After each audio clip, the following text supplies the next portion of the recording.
Hola, ¿cómo están?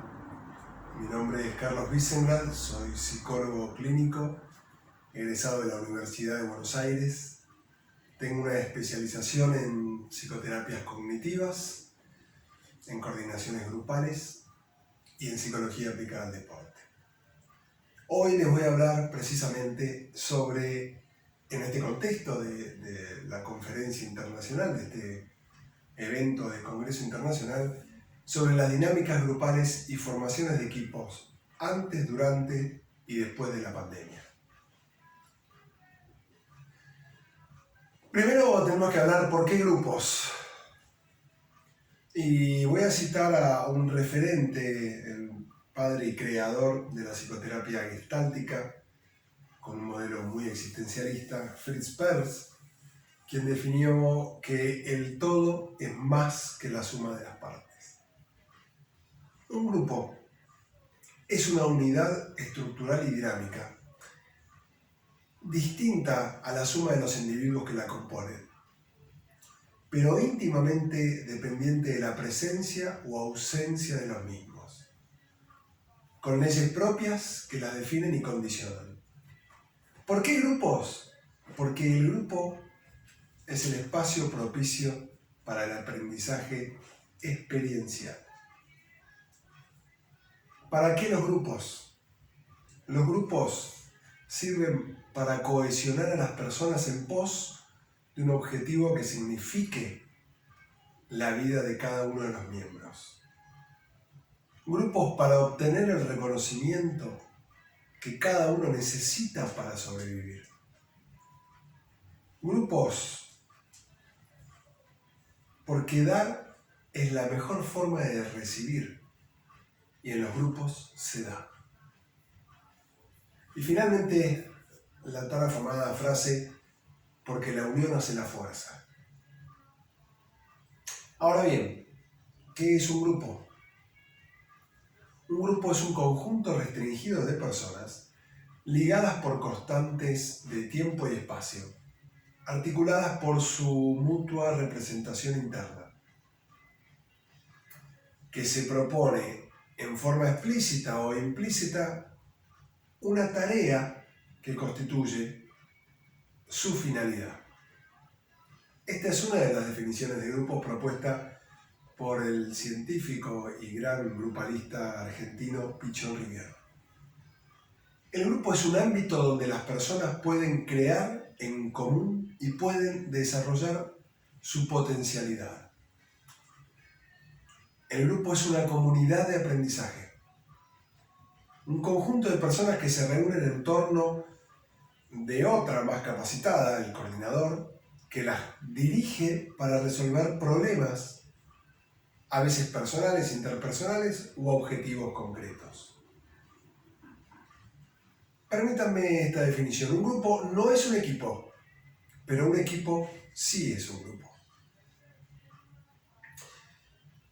Hay dos tipos de variables en los grupos. Hay variables de composición y variables dinámicas. En esta conferencia particularmente me voy a abocar a las variables dinámicas. Las primeras variables dinámicas que intervienen en el grupo son basadas en las teorías de la práctica, en las teorías de los juegos, de lo lúdico. Es allí donde se utilizan dinámicas y técnicas en un grupo. Las dinámicas ofrecen a los participantes múltiples posibilidades.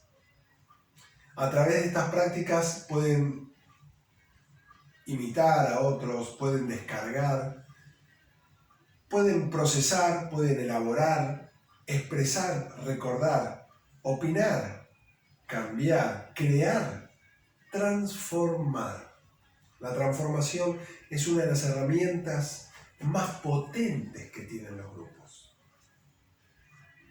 Las técnicas o las dinámicas son un medio, un instrumento o una herramienta de un proceso grupal. Los resultados de las mismas de estas técnicas dependerán de la creación previa de un clima grupal.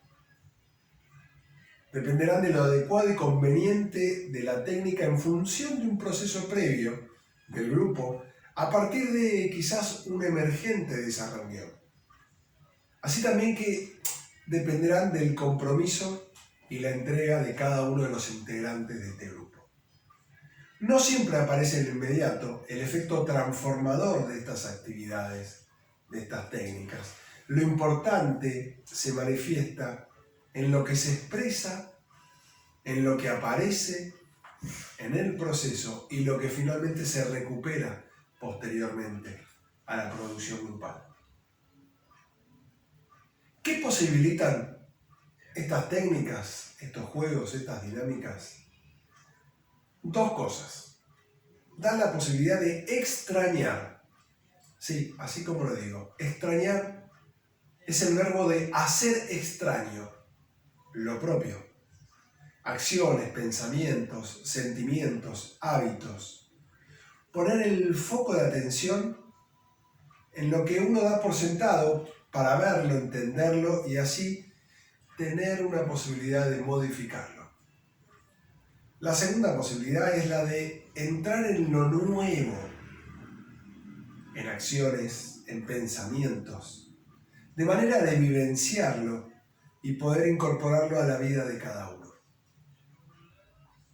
Los grupos tienen la posibilidad de generar nuevas alternativas de conductas, nuevas líneas de pensamiento, para poder enfrentar situaciones desde otros lugares diferentes, con más recursos, proporcionados por la emergencia grupal. Ahora bien, yo les dije al principio que una de las definiciones que caracterizan a los grupos es el aprendizaje experiencial. El aprendizaje experiencial incrementa las expectativas de logro. Es un término que viene de la psicopedagogía, de la pedagogía, y genera confianza en las propias habilidades de cada uno de los individuos de este grupo, ayudando a integrar esta experiencia con conocimientos que hay previos entre sí, generando como nuevas experiencias y conocimientos anteriores, comulgando los conocimientos anteriores con los nuevos a través de esta experiencia, logrando promover la adquisición de mayores conocimientos de una manera más profunda y también a más largo plazo. Esto es lo que los pedagogos denominan el aprendizaje significativo. El aprendizaje experiencial, mis amigos, genera una teoría de acción a partir de una experiencia que deberá ser continuamente modificada para modificar los resultados.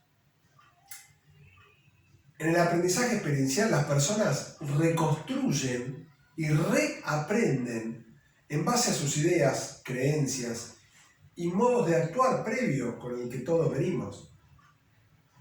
Son comprobadas e integradas con ideas nuevas y más refinadas en la interacción con el entorno en estas nuevas experiencias.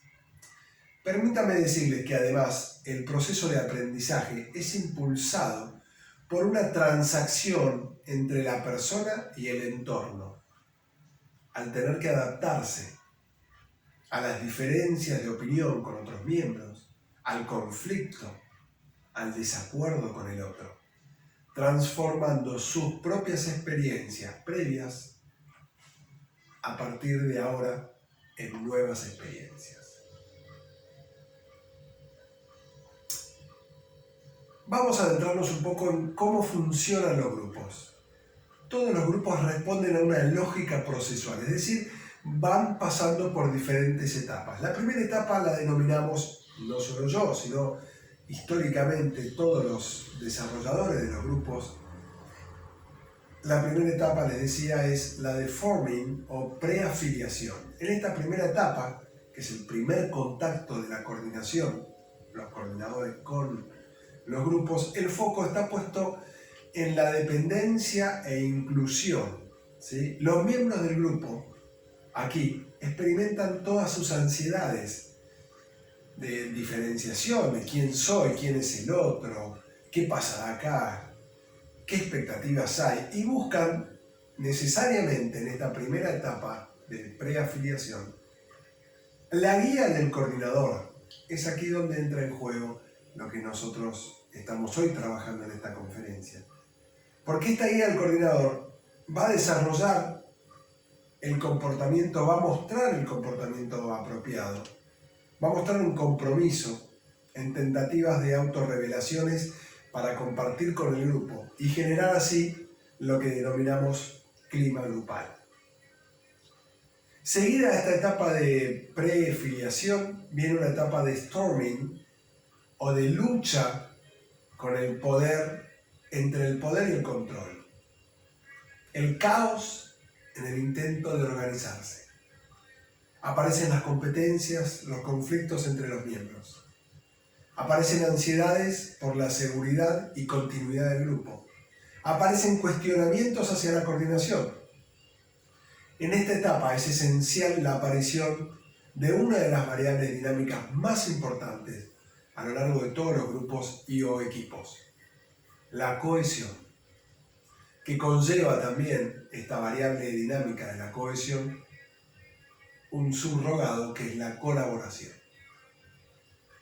Puede aparecer al principio esta etapa de storming o de poder y control, puede aparecer al final de la vida de un grupo, pero si aparece en el medio del proceso grupal, es muy probable que el nivel de compromiso de sus miembros se sostenga a lo largo de toda la vida del grupo. Espero que me sigan porque ahora pasamos a una tercera etapa. Vimos la etapa de prefiliación, vimos la etapa de storming, de la lucha entre el poder y el control, y ahora vamos a una etapa de normatización, ¿sí? Norming. En este momento hay mayor intimidad entre los miembros del grupo y aquí nuevamente aparece un alto nivel de cohesión, variable dinámica estructural de todos los grupos, que permite el trabajo del grupo. Hay mayor grado de diferenciación de roles dentro de los miembros de cada grupo y el grupo comienza a demostrar confianza en la estructura. La etapa que consigue esta que viene a continuación de la etapa del norming es la performing, ¿sí? Es la etapa donde se desarrollan los grandes logros de ese grupo. Son las etapas productivas, altamente productivas. Aquí aparece una clara diferenciación entre los miembros del grupo, a la vez que aparece algo muy, pero muy importante para el sostenimiento, la efectividad y el éxito de los grupos. La imagen mental del grupo. Esta imagen mental es compartida y consensuada y aprovechada por cada uno de sus miembros para poder desarrollar sus roles dentro del grupo y poder elaborar aquellas temáticas o problemáticas que están trabajando en ese grupo. Los miembros en esta etapa de performing intercambian abiertamente el feedback con sus compañeros, sintiendo la seguridad y la estructura.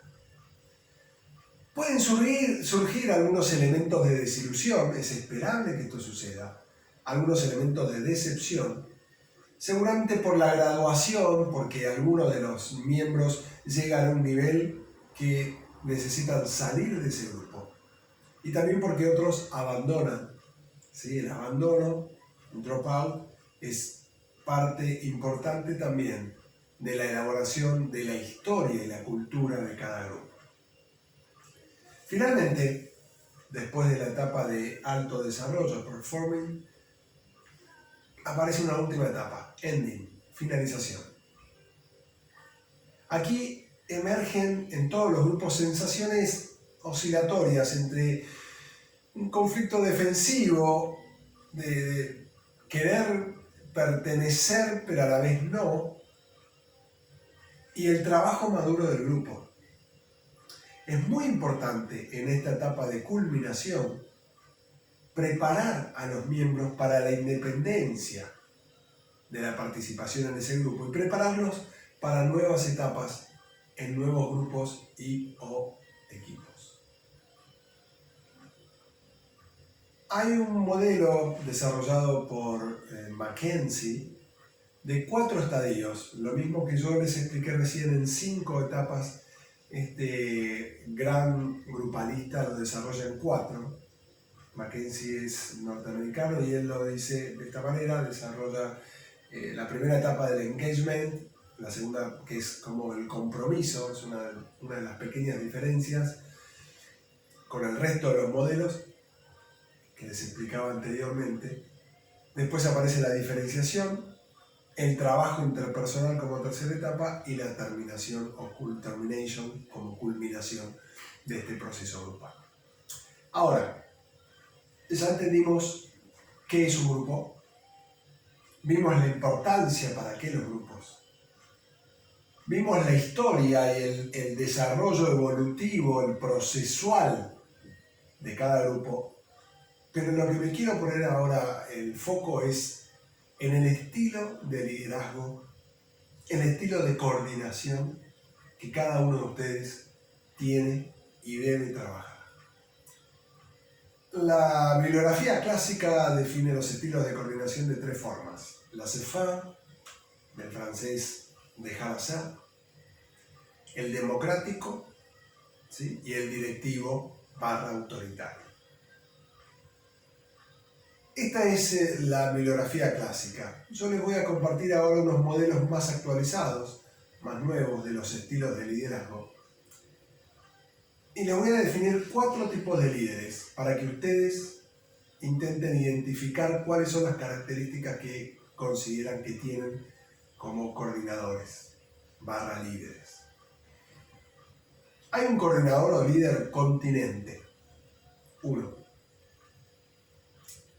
El coordinador continente es el que provee al grupo de ciertos cuidados que están en los detalles de contención. Hace que el intercambio entre cada uno de los miembros sea nutriente. Señala las contribuciones de cada integrante al proceso grupal y lo ayuda a mostrar los mejores aspectos de cada uno. Este primer estilo de liderazgo de coordinación es el líder continente. El segundo líder que les voy a describir es el líder intelectual. Es aquel que se dedica a explicar, clarificar, interpretar, poner el nombre a las cosas, atribuir un significado a una experiencia, a un trabajo, a una emoción, intentando siempre integrarla en la vida diaria y cotidiana de ese grupo. Este segundo líder o coordinador es el intelectual.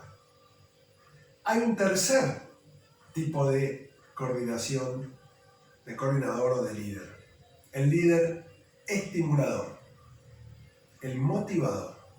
Es el que logra que el grupo le provea a cada uno de los miembros experiencias emotivas modificantes.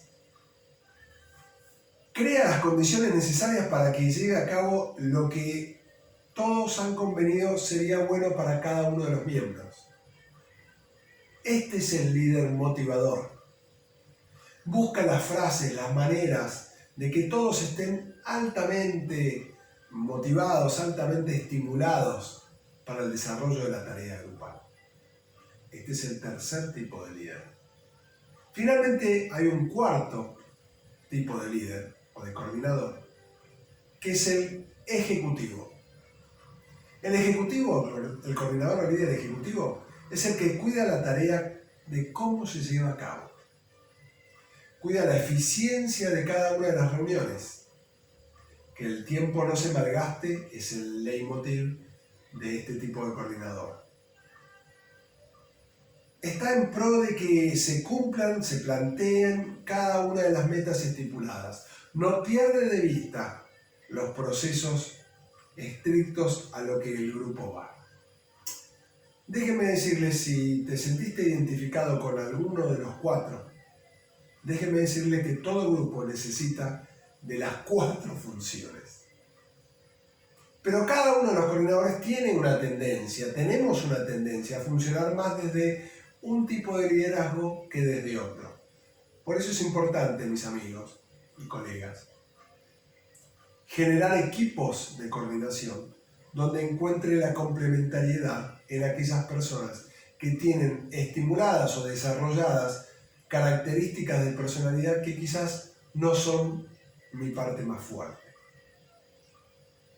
Dicho todo esto, permítanme avanzar un poco más en qué es lo esperable del rol del coordinador en cada uno de los estadios que les mencioné anteriormente en el proceso de la vida del grupo.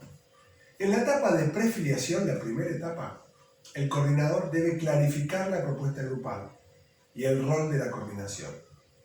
Debe ofrecer una guía y modelar las intervenciones incitando e invitando a la apertura de cada uno de los miembros a participar activamente del proceso. Estratégicamente, este coordinador debe regular la distancia interpersonal fomentando la confianza. Debe asistir a la identificación y exposición de las metas personales y las identificaciones que se dan entre los miembros. Entiéndase identificaciones como la familiaridad que cada uno, la proyección de aspectos intrapsíquicos de cada uno de los miembros en otros miembros. En la etapa de Storming, que era la segunda etapa, donde está la lucha del poder y el control, el coordinador debe garantizar la confianza a pesar de la posible aparición de alianzas, subgrupos, coaliciones o cuestionamientos. Debe asegurarse y asegurarles a todos que van a transitar este estadio y que van a emerger a una buena alianza grupal de trabajo. Debe separar las expresiones de afecto negativo y asistir a los miembros a identificar y resolver cuando aparezca un conflicto, demostrándoles siempre el potencial embrional que tiene el grupo como herramienta de cambio y como herramienta conductiva que conduce hacia otro lugar. De ser necesario, el coordinador en esta etapa de Storming debe confrontar el comportamiento de alguno de los miembros si lo considera incongruente para la propuesta grupal. Seguido esta etapa de Storming, una de las más difíciles, viene la etapa de normatización, norming, y es una etapa donde hay mayor intimidad. Aquí la función del coordinador comienza a ser compartida por el grupo, de forma tal que puede pasar a un lugar más periférico y menos activo en las interacciones que hay, manteniéndose, ojo, estratégicamente, en una postura de equilibrio entre el soporte y la confrontación. El coordinador aquí promueve que cada uno de los miembros del grupo pueda adquirir mayor capacidad de resolución de situaciones, de resolución de conflictos intragrupales, así también como por fuera del grupo. En la etapa de performing o diferenciación, de acuerdo al modelo, el foco del coordinador debe estar puesto en que el grupo siga trabajando por sí mismo. Aquí se pueden usar las intervenciones más horizontales, miembro a miembro, y también las verticales, miembro al grupo, miembro a la coordinación. Ahora bien, hablamos de qué es un grupo, para qué es un grupo, cuál es el potencial del grupo, cuáles son las etapas del grupo, los diferentes tipos de coordinación en el grupo, cuáles son los roles del coordinador en los diferentes estadios del grupo. Y ahora, finalmente, quiero que trabajemos, ya que estamos en un periodo de la vida muy raro, este 2020, ¿cuál es la diferencia entre grupo y equipo? Por ejemplo, un equipo es un grupo humano construido para un fin. ¿Cuándo hay un trabajo en equipo? ¿Cuándo podemos decir, este grupo trabaja en equipo? Cuando se dan determinadas condiciones. 4. Primero, que haya una necesidad mutua de compartir habilidades y conocimientos. Segundo, que haya complementariedad en los perfiles de las personas que conforman ese equipo. Tercero, muy importante, confianza, que haya relaciones de confianza. En algunos casos hasta se puede generar amistad, pero es muy importante que haya confianza, independientemente de la afinidad o no, como para construir una amistad, que es otro tema. Y finalmente, como cuarta condición, para decir que hay un trabajo en equipo, la confianza en poder delegar en otros miembros del grupo tareas, expectativas, funciones, a sabiendas de que lo va a cumplir, producto de la confianza que hay, ¿sí?, del tercer elemento necesario. ¿Qué tamaño tiene que tener un equipo? Las investigaciones dicen que lo ideal es que se tenga entre 5 y 12 miembros. Un equipo entre 5 y 7 personas tiene las cualidades de los grupos pequeños, pero también tienen cualidades de los grandes grupos. Ahora vamos a ver. Los grandes grupos, que tienen mayor cantidad de personas, de miembros, tienen mayor capacidad de productividad, ¿sí? Son más eficaces, producen más, pero son menos eficientes. Y además, en los grupos grandes, hay menos sensación de satisfacción personal, porque se pierde lo personal al conformar parte de un equipo muy grande. Y esto va en desmedro de la identificación con el logro grupal. Grupos grandes, les dije antes, son más eficientes, hay más volumen, ¿sí? Pero los grupos pequeños son más eficaces, porque tienen mayor calidad de producción con menos recursos. ¿Es lo mismo un equipo de trabajo que trabajar en equipo? Exacto, la respuesta es no. Porque trabajar en equipo privilegia la interdependencia activa, que es consciente y responsable de cada uno de los miembros. Hay una madurez de grupo para trabajar en equipo. Por último, para ir cerrando mi exposición, quiero hacer un par de planteos para que ustedes se queden pensando. Primero, en esta pandemia, ¿de qué grupos soy parte? ¿Cuáles son los grupos a los que pertenezco? ¿Qué rol cumplo en esos grupos? Y si estoy coordinándolos, ¿qué estilo de coordinador soy? ¿Qué grupos quisiera coordinar y qué estilo de coordinación quisiera tener? Si quiero coordinar grupos nuevos, que eso espero, para eso la finalidad también de esta conferencia, piensen, los invito a pensar en el diseño de ese grupo. ¿Cuál es el objetivo? ¿Cuáles son las metas que me voy a proponer? ¿Con qué criterios voy a armar un grupo o un equipo? ¿Qué duración le voy a dar a eso? ¿Cuán viable es que lo arme? ¿Cuánto puedo aportar, por último, una última pregunta, cuánto puedo aportar hoy a los grupos a los que pertenezco? Espero que les haya gustado esta conferencia. Les recuerdo, soy Carlos Wiesengrad. Les voy a dejar mi contacto, me pueden seguir en las redes, en Instagram como Psicocolo, y a las órdenes para otros cursos, para otras conferencias, para lo que necesiten. Éxitos.